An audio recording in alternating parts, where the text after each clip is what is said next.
ICC mega champions ట్రోఫీకి వేళైంది. Cricket అభిమానులు ఎప్పుడెప్పుడా ఎదురు చూస్తున్న క్షణం రానే వచ్చింది.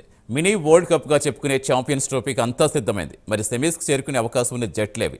అక్కడి నుంచి టైటిల్ వేటలో ముందున్న రేసు గుర్రాలెవరు? భారతీయులే కాకుండా యావత్ క్రికెట్ ప్రపంచం వేయి కలెత్తెదురు చూస్తోంది. ఈ టోర్నీలో ఏ జట్టు విన్నింగ్ షాట్ కొడుతుంది? ఏ టీం ఫేవరెట్గా నిలుస్తుంది? మరి ఫ్యాన్స్లో ఆసక్తి రేపుతున్న ఈ మినీ ప్రపంచ కప్ అదేంటో తెలుసుకుందామా?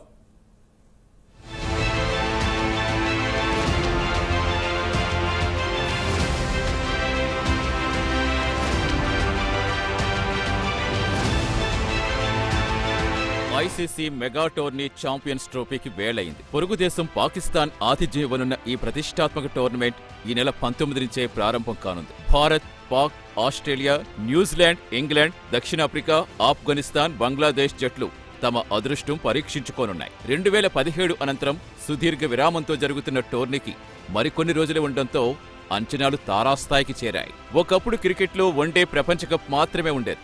కానీ ఇప్పుడు T20 ప్రపంచ కప్, ప్రపంచ టెస్ట్ ఛాంపియన్షిప్ నిర్వహిస్తున్నారు.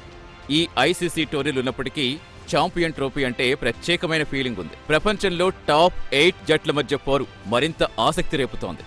అయితే ఈ ఛాంపియన్స్ ట్రోఫీ ప్రారంభించడం వెనుక ఓ బలమైన కారణం ఉంది.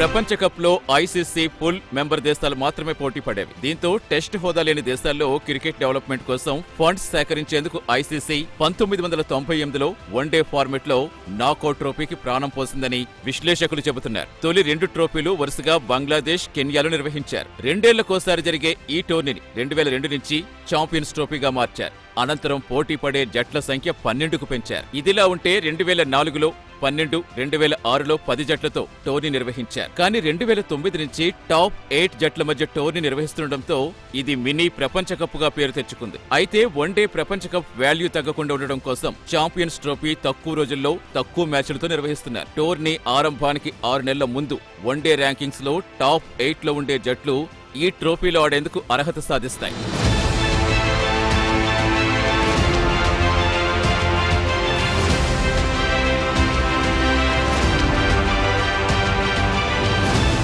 అయితే మొదట ఛాంపియన్స్ ట్రోఫీ 2 ఏళ్లకోసారి నిర్వహించేవారు. కానీ 2008లో సెక్యూరిటీ రీజన్స్ తో పాకిస్తాన్ లో టోర్నీ జరగలేదు. దీన్ని 2009లో దక్షిణాఫ్రికాలో నిర్వహించారు. ఆ తర్వాత 4 ఏళ్లకోసారి ప్రపంచ కప్ మాదిరే ఈ ఛాంపియన్స్ ట్రోఫీ నిర్వహించడం మొదలుపెట్టారు. కానీ ప్రపంచ కప్ వాల్యూ తగ్గకూడదని 2017 తర్వాత ఛాంపియన్స్ ట్రోఫీ రద్దు చేశారు.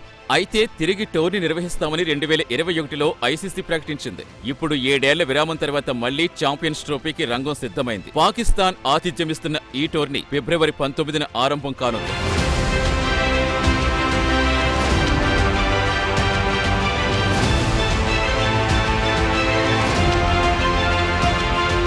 రెండున్నర వారాల్లో ముగిసేలా ఛాంపియన్స్ ట్రోఫీ ఫార్మెట్ రూపొందించారు.